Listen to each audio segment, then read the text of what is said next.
En fait, j'avais fait de la gymnastique, j'avais fait des agrès. Hein. Et il y avait le parcours du combattant qui était une chose ridicule pour moi, parce que bon, c'était mon métier quasiment, de grimper, de faire des trucs comme ça, etc.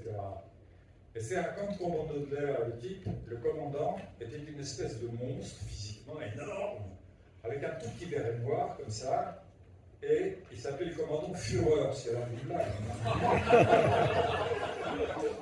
Et au début, je me rappelle, il passait en vue, on était tous au garde à vous, comme ça, et il disait aux soldats, qu'est-ce que tu veux faire dans les vies, toi? Qu'est-ce que tu veux faire dans les vies, toi? Qu'est-ce que tu veux faire? Et il arrive sur moi, qu'est-ce que tu veux faire dans les vies, toi? Moi, je ne savais pas très bien, et je lui dis journaliste. Ok, tu me fais un papier sur la caserne. Tu me racontes tes premières impressions. Et il s'en va. Alors, c'est une poubelle, la caserne. Je lui dis, il faut faire quelque chose d'un peu flatteur quand même. Je mets des lunettes roses, je me mets écrire un papier où je dis on rencontre des jeunes qu'on n'aurait pas rencontrés en temps normal, toutes les classes sociales, ça je fais une espèce de truc ridicule, et je lui fais porter rien, aucune nouvelle. Première frustration d'auteur, moi j'avais travaillé pour ça. Et puis ensuite on fait le parcours du combattant. Et là, moi j'arrête devant le mur, il y a un mur au parcours du combattant, et pour moi c'était peanuts, c'est très, très facile.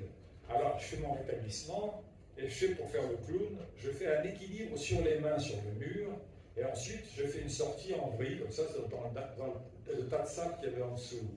Et j'entends qu'on m'applaudit. Et je sors, et il y a le commandant Führer, avec son petit béret vert, qui dit c'est marrant ça mon gars. Bravo! Alors, mon papier, il s'en foutait. On voit que ça il était content. Et il me dit cette phrase fabuleuse qui résume quand même pas mal de choses sur les militaires.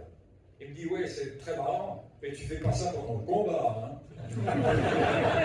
Comme si j'avais pas sur les mains, sous un tir de mitrailleuse. Hallucinant, non? Francis, tu nous parlais de frustration d'auteur. Je suis là. Tu étais là? Je voulais que tu me parles de cette expérience avec De Broca sur le Magnifique. Parce que lorsqu'on voit le film Le Magnifique, le scénario est de toi, et tu n'es pas crédité au général. J'aimerais que tu expliques cette expérience qui a été plutôt malheureuse, c'était des débuts aussi. C'était une expérience malheureuse, je ne me suis pas du tout entendu avec De Broca, et pas du tout. Et puis bon, il a fait un truc qu'on n'a jamais fait. Il a fait venir un autre scénariste qui était Daniel Boulanger. Boulanger, c'est ça, pour tripoter mon script. Donc on n'avait pas une très bonne relation. On part ensemble au Mexique, parce que je faisais les repérages avec lui. Et là, il nous arrive une histoire qui n'a pas arrangé nos affaires. Hein. C'est qu'on était descendu à Acapulco dans un très bel hôtel qui s'appelle le Princesse à Acapulco, mais un palace extraordinaire. Et De Broca, il est mort, le malheureux, mais il était très porté sur les femmes, ce que je ne lui reproche pas du tout d'ailleurs, et il n'arrêtait pas de m'emmerder. Oh, regarde celle-là.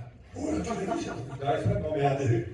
Puis un jour, on arrive au bar, tous les deux, on est installés, mais exactement, il y avait la porte sur le lobby ici, et le bar qui était là-bas. Et il y avait une très belle américaine, installée au bar, entourée par une nuée de petits Mexicains, comme ça.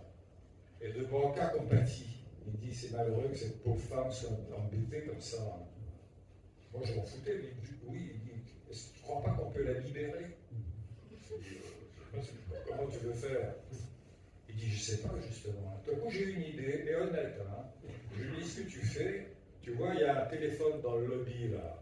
Tu appelles le bar, et tu dis au barman, est-ce que je peux parler à la jeune femme qui est au comptoir? Et voilà, et tu l'as fait venir à notre table. Il dit, t'es sûr?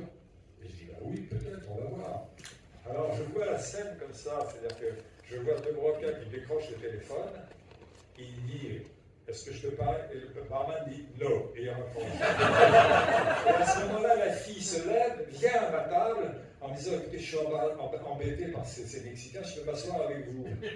Et De Broca revient, il me dit ça à la fois, et il boit avec la fille.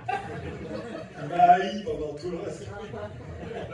Donc c'est des histoires. Donc ça a commencé mal, quoi. C'est très mal.